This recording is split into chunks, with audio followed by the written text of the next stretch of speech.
দেখতে দেখতে কোথা থেকে গরমকাল চলেই এলো। আর আজকে সকালে আমরা 3জন মিলে চলে এসেছি কুণালের জেঠুর বাড়িতে। আমার জায়ের আজকে সাধের অনুষ্ঠান। আসতে না আসতেই লুচি, ঘুগনি, মিষ্টি, ফল এই সব কিছু দিয়ে ব্রেকফাস্টটা সেরে নিলাম। আর এই যে পুচকু সোনাটাকে তোমরা দেখছো, এটা হচ্ছে আমার বড় জায়ের ছেলে।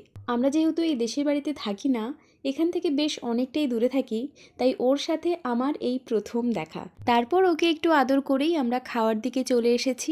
আজকের এই সাতভক্ষণের মেনুতে ছিল ডাল, আলু ভাজা, একটা মিক্সড ভেজ, এঁচড় চিংড়ি, মাছ, চাটনি, পায়েস, মিষ্টি, আইসক্রিম আর জোয়ান। আমাদের এখানে সাতভক্ষণের অনুষ্ঠানে মাছ খাওয়ানো হয়। খাওয়া দাওয়ার পর্ব শেষ করেই চলে গেলাম ঠাকুমার ঝুলি দেখতে, থুড়ি ঠাকুমার বাগান দেখতে। মটরশুঁটির মতো দেখতে এই বীজটা হচ্ছে অতসী ফুলের বীজ। অতসী ফুলটা তোমরা যদি কেউ চিনে থাকো সেটা আমাকে কমেন্ট করে জানাবে। দেখো গাছে কত থোকায় থোকায় বীজগুলো ঝুলে আছে।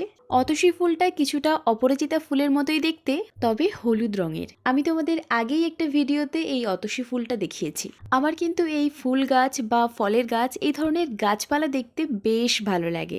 এই জবা ফুলটা দেখো কি সুন্দর না, দেখে মনে হচ্ছে একটা গোলাপ ফুল ফুটে রয়েছে। এই একটা জবা ফুল দেখো, ও মা, হাত দিতেই মোটাটা টপ করে খুলে চলে এলো। আমার বাড়ির জবা গাছটাও ঠিক একই রকম, দেখছি ফুলে হাত দিলেই মোটা সহ খুলে চলে আসে। এমনটা মাঝে মাঝেই হয়। এর কোনো সলিউশন জানা থাকলে কমেন্ট করে জানিও তো।